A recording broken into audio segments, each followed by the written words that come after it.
Convosco agora Roberto Rabelo, cuja palestra hoje tem por tema Como ser verdadeiro cristão. Pouco ou nada vale discutir como ser um cristão verdadeiro se não sabemos o que é ser cristão. Assim, a nossa primeira pergunta devia ser: que é um cristão no verdadeiro sentido da palavra? Ser cristão não é meramente pertencer a uma igreja, embora isso seja importante. Uma pessoa poderia pertencer a todas as igrejas cristãs que há sobre a terra, se isso fosse possível, e ainda assim não ser cristão. Ser cristão é viver a vida de Cristo, obedecer à sua vontade tanto quanto a conheçamos, seguir o seu ensino e exemplo, tais como expostos nas Escrituras. É a vida que vivemos que tem valor diante de Deus. Ao voltar, certa senhora da igreja, pessoa amiga, perguntou-lhe se o sermão já fora feito. Não, respondeu ela, tudo foi dito, mas resta ainda ser feito. Isso é um ponto que todos devíamos lembrar.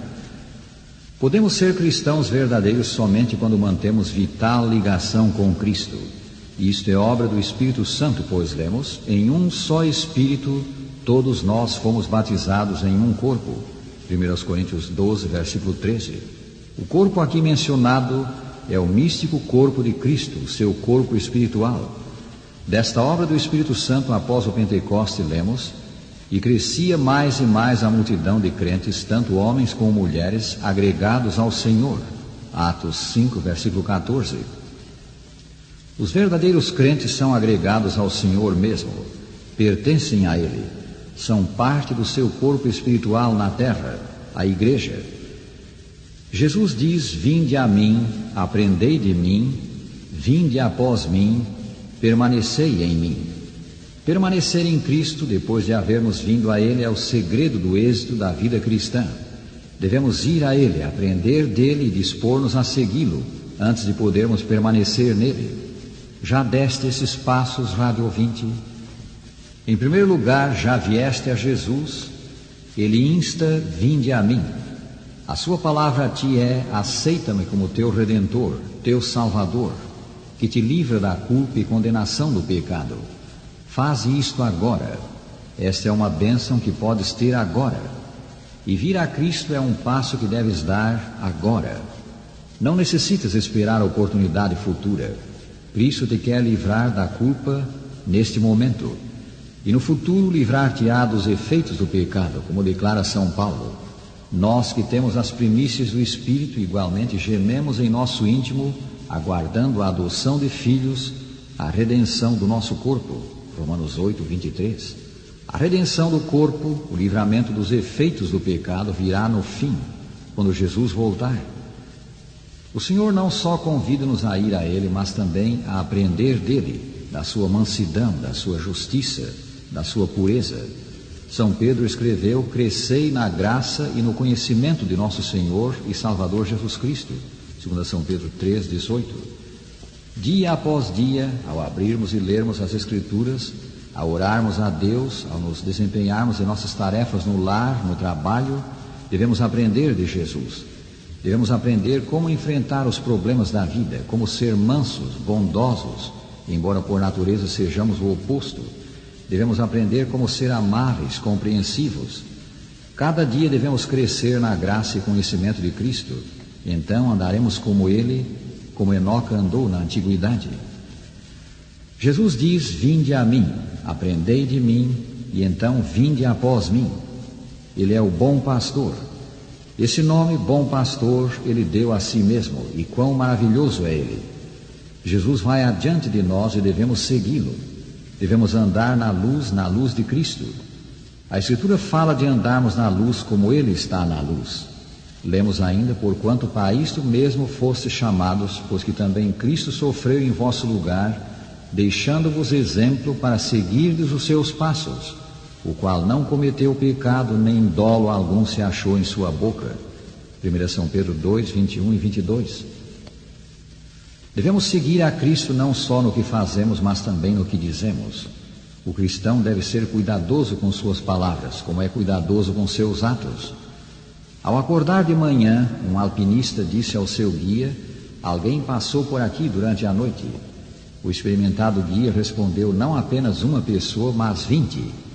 Cada pessoa havia pisado tão cuidadosamente nas pegadas do líder que parecia haver na neve os rastros de uma só. Por último de todos, Jesus diz: permanecei em mim. Vinde e sede um comigo. Aprendei de mim, ele é o grande mestre. Vinde após mim. Jesus é o nosso guia, o nosso pastor. E por último ele diz: permanecei em mim. Não há dúvida de que permanecendo nele seremos cristãos. Esta é a única maneira de ser perfeito, permanecer em Cristo. Permanecendo nele pela fé podemos ser verdadeiros cristãos. Devemos aceitar a obra do Espírito Santo para uma completa consagração a Cristo, e não apenas na conversão, mas dia após dia. A consagração inclui duas coisas: reconhecimento e entrega. Que deve ser reconhecido? Devemos reconhecer que não somos de nós mesmos, mas que fomos comprados por preço. O preço foi pago com o precioso sangue de Cristo. Jesus comprou o homem completo, de maneira que na consagração lhe submetemos tudo, até os membros do nosso corpo. No dizer da Escritura: oferecei os vossos membros a Deus como instrumentos de justiça para a santificação. Romanos 6, 13 e 19. Certo ministro do Senhor refere como uma noite ajoelhou-se junto à cama e resolveu não dormir até haver se entregue inteiramente a Deus. Pareceu-me dizer-lhe que Jesus estava ao meu lado e que eu tirei do bolso um grande molho de chaves, removi dele uma chave pequena que conservei comigo e então ofereci as outras ao Senhor, dizendo: aqui estão as chaves da minha vida. Ele me olhou com um olhar triste e perguntou: estão todas aqui? Todas menos uma, respondi. Ela pertence a um pequeno armário e na realidade não é importante. Disse ele: se não me podes confiar tudo, não me podes confiar nada. Parecia-me impossível entregar tudo, mas eu disse: Senhor, estou pronto a te entregar a chave. Aconteceu como eu esperava. Ele me abriu a mão e tomou a chave. Dirigiu-se para o armário, abriu-o e viu lá uma coisa que eu amava, mas coisa muitíssimo terrível e má. Disse ele: isso tem de sair. Esse servo de Deus relata: rendi-me ao Senhor e imediatamente comecei a odiar aquela coisa. Eu disse a Jesus: desta noite em diante faze com a minha vida como te apraz. Então lhe veio paz e também poder. Por meio dele Deus fez uma grande obra. E assim o ser verdadeiro cristão é consagrar-se a Deus, tudo submetendo a Ele. Mas nessa consagração o homem sábio não é uma máquina, não desempenha papel passivo. Consagração voluntária é cooperação com Deus, é abrir a Ele o coração. De que se alimenta o cristão? O seu alimento espiritual é a palavra de Deus, as Escrituras Sagradas. Devemos desejar o genuíno leite espiritual, a fim de por ele crescermos. Jesus disse: não só de pão viverá o homem, mas de toda a palavra que procede da boca de Deus. São Mateus 4:4. E o patriarca Jó: as palavras da sua boca prezei mais do que o meu alimento. Jó 23:12. Sob a guia do Espírito Santo devemos ler, estudar, digerir, assimilar a palavra de Deus, o ensino do sagrado livro. A salvação não vem de sermos membros da igreja, mas a pessoa que o Espírito Santo ligou ao corpo espiritual de Cristo buscará ser membro da igreja e receber a ajuda que há nela para viver como cristão. Na verdade, a igreja é o corpo místico do Salvador Jesus Cristo. Se estamos em Cristo, devemos necessariamente estar na igreja.